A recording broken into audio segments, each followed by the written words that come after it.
18 жасқа дейінгі балалардың жеке шоттарына 100 ақш доллары түсті. Ақшаның түскен түспегенін қайдан көреміз?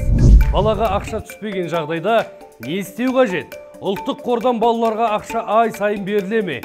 Неге алғашқы сома 100 доллар? Осы жайлы толық ақпарат сәлден кейін Массагеттің YouTube парақшасына тіркеліп, дәл осы видеоны баласы 18 жасқа толмаған барша ата-аналарға жіберіңіз.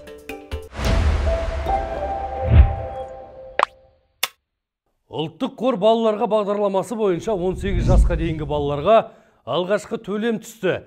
Бағдарламаға қатысушы кәмелеттік жасқа толмаған 6.919.131 бала бар.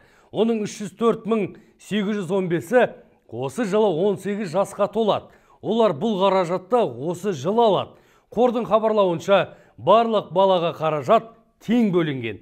Қазіргі уақытта әрбір баланың шотына Қазақстанның ұлттық қорынан 100 ақш доллары және 52 цент мөлшерінде қаражат түскен.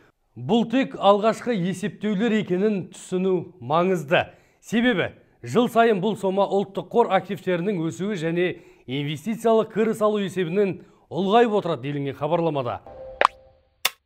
Балалардың шотындағы ақшаны қалай тексеруге болады? Баланың бағдарламаға қатысуы туралы және өзге ақпаратты кәмелетке толмаған баланың ата-анасы арнайы ашылған kids.npf.kz сайтынан баланың жеке сәйкестендіру нөмірін жазу арқылы тексере алады. Сонымен бірге ата-аналар өз балалары бойынша есептелген қаржы туралы деректерді egov.kz порталындағы жеке кабинетінен де тексеруіне болады. Балаңызға ұлттық қордан ақша түспеді ме?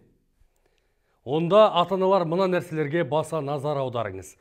Балада жеке сәйкестендіру нөмірі болуы қажет.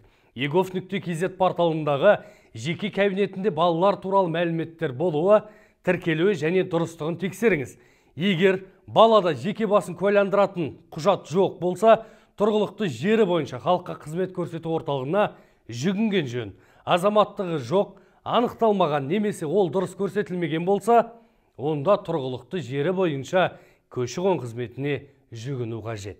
Егер сіздің балаңызға биыл ақша түспесе, онда келесі жылы міндетті түрде бірге есептелінетін болады. Ұлттық қордан балаларға неге 100 ғана доллар түсті? Қаржы вице-министрі Дәурен Темірбеков бұл жағдайды былай деп түсіндірді. 2022 жылғы 1 қарашада президент бастама көтеріп тапсырма берді. Сол кездегі есептеуге сәйкес еліміздегі балалардың саны 6.400.000 болды. Бүгінде олардың саны 6.917.000. Көрдіңіз бе? Сол есептеуге сәйкес бүгінде бөлініп жатқан қаражаттың сомасы 695 миллион доллар. Осы соманы 6.919.131 балаға бөлсек, сонда 100 доллар 51 цент шығады деді.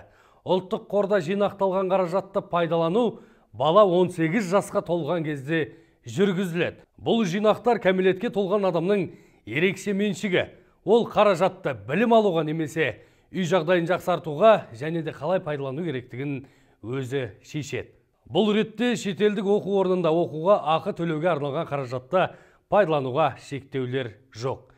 Өзекті тексерілген ақпаратты Массагет сайтынан оқи аласыздар. Біздің YouTube парақшамызға тіркеліп, міндетті түрде бұл видеоны барша достарыңызға бөлісіңіздер. Егер де сіздің тұрғылықты жеріңізде немесе ауыл аймағыңызда қандайда бір шешілмей жүрген мәселелеріңіз болса, Массагеттің WhatsApp редакция нөміріне хат жолдаңыз.